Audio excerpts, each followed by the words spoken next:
वीकेंडची excitement.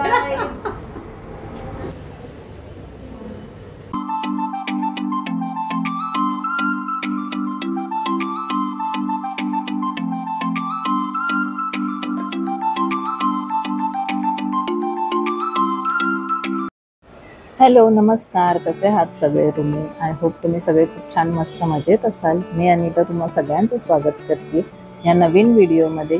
अशा सुंदर सकाळच्या वातावरणामध्ये खूप छान असं मस्त सकाळचं वातावरण होतं. पाऊस येऊन गेला होता आणि मधून येत पण होता रिमझिम. म्हणून मग मी आज थालीपीठ करायचं ठरवलं होतं. म्हटलं रेसिपी तुमच्याबरोबर पण शेअर करूया. अगदी सिंपल आणि साधं सोपं, म्हणजे सकाळच्या घाईमध्ये सुद्धा आपण करू शकतो अशी रेसिपी आहे.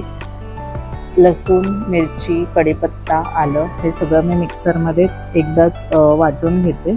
आणि इतकं बारीक कांदा टोमॅटो एकदम बारीक कापायचं जेणेकरून ते थापताना बाहेर नाही आलं पाहिजे. लसूण मिरचीची पेस्ट करून घेतली, जे तुम्हाला दाखवलं होतं ते. आणि हे थालीपीठ करताना आहे ना, जे पीठ आहे ते मी नाही बनवत. पीठ मम्मी किंवा आई देतात मला. जे थालीपीठाची भाजणी असते, म्हणजे सर्व डाळी, तांदूळ, ज्वारी, बाजरी, गहू असं सगळं मिक्स असतं. मी तुम्हाला जर हवं असेल तर कमेंट करा, मी त्याची रेसिपी पण विचारून शेअर करेन.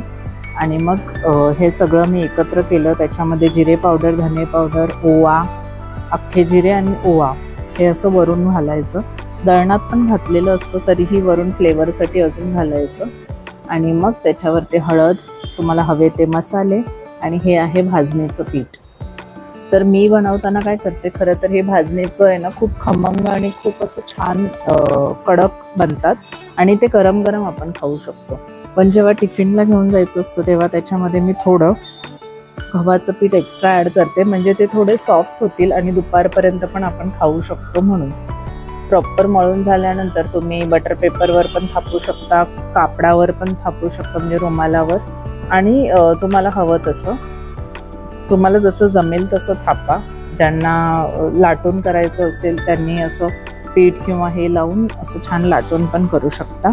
पण बटर पेपरवर इझी पडतं. ज्यांना कपडा टाकून येतं त्यांनी तसं पण करू शकता. असं छानपैकी मी सगळे थापून घेतले आणि भाजूनही घेतले. खूप छान टेस्टी झाले होते. हे चहाबरोबर गरम गरम खायला मला खूप आवडतात. आणि टिफिनला न्यायचं असेल तर मग दहीच मला ह्याच्याबरोबर तरी बेस्ट वाटतं. काही जण उसळ बरोबर खातात, जसं की माझी मुलगी, तिला हे खूप आवडतं. ती आवर्जून मम्मीला येताना सांगते की आमच्याकडे ह्याला धपाटं बोलतात. ती येताना आवर्जून मम्मीला सांगते माझ्या की येताना धपाट्याचं पीठ घेऊन ये, कारण तिला मी हे टिफिनला नेहमी देते. हे अगदी सोपं पटकन होतं आणि ती सॉस बरोबर खाते, तिला दही वगैरे नाही आवडत. आणि इतकं छान अशी रेसिपी मी केली, ती तुमच्याबरोबर शेअर केली. आणि मग मला निघायचं होतं ऑफिसला जाताना मग म्हटलं आता परत एकदा आपण कॅमेरा घेऊन चालू करूया दिवसाची सुरुवात. काय माहीत, आज फ्रायडे होता पण तेवढा मूड छान नव्हता. म्हणजे नॉर्मली फ्रायडेला मी खूप जास्त एक्सायटेड आणि खुश असते की चला आता वीकेंड येतोय म्हणून.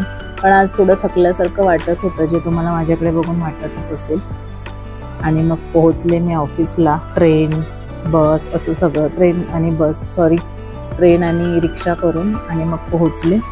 तिकडे माझे फ्रेंड्स भेटल्या होत्या. आमच्या खूप जास्त गप्पा चालू होत्या आणि हे सगळी मस्ती पण चालू होती, ती पण मी तुमच्याबरोबर शेअर करते. ऑफिसमध्ये पोहोचल्यानंतर मात्र अति जास्त काम होतं.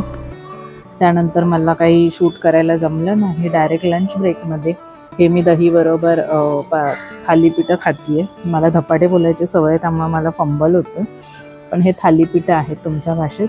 ज्यांना ह्याचं भाजणीचं पीठ येत नसेल त्यांनी रेडीमेड भाजणी आणू शकता, सगळीकडे मिळतं. त्याच्यामध्ये थोडंसं गव्हाचं पीठ आणि ही सेम रेसिपी. सगळं झाल्यानंतर मग थोडंसं फ्रेश झाले मी आणि निघाले. आता माझा मूड छान झाला होता, कारण का वीकेंड स्टार्ट होतोय, तो मग मूड तर छान असणारच. निघाले मी घरी जाण्यासाठी. आजचा माझा दिवस मी तुमच्याबरोबर शेअर केला, एक छोटीशी रेसिपी. आणि दिवसभरात कसं कसं काम आणि ट्रॅव्हल असतं आणि त्याच्यामध्ये ही धमाल मस्ती पण असते. असे फ्रेंड्स असल्यानंतर ऑफिसला जायला अजिबात कंटाळा येत नाही. टचवूड की माझे टीम खूप छान फ्रेंड्स आहेत माझे. जी काही छोटी मोठी शॉपिंग करायची होती ती केली आणि मी पोहोचले घरी. तर मग आजचा छोटासा व्लॉग आवडला असेल तर सबस्क्राईब करा.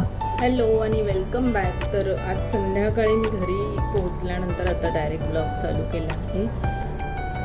वाजले आहेत 7:45 आणि हे एवढं सामान सगळं जे काही मला शॉपिंग करायची होती ती केली मॅन्डेटरी. तर घरी आल्यानंतर आज खूप थकल्यासारखं वाटतं आहे. का काय माहीत, एव्हरी फ्रायडे मी खूप जास्त अशी म्हणजे वीकेंडची एक्साइटमेंट असते, पण आज तसं नाही आहे. आज खूप जास्त थकल्यासारखं वाटतं आहे मला, म्हणून मी लंच बोलते, डिनरमध्ये मी फक्त बॉईल कॉर्न आणि पनीर फ्राय करणार आहे, तेच खाणार आहे. तर मग त्याची रेसिपी मी तुमच्याबरोबर शेअर करते आणि असा हा फ्रायडे इथेच संपणार आहे. तर मग ती रेसिपी नक्की बघून जा. आणि हो, ब्लॉग जर तुम्ही बघताय तर प्लीज प्लीज प्लीज सबस्क्राईब करा, कारण जॉब करून घर सांभाळून ब्लॉग करताना मला खूप जास्त कसरत होत असते. आणि जर तुम्ही ते ब्लॉग बघताय तर मग प्लीज सबस्क्राईब करा.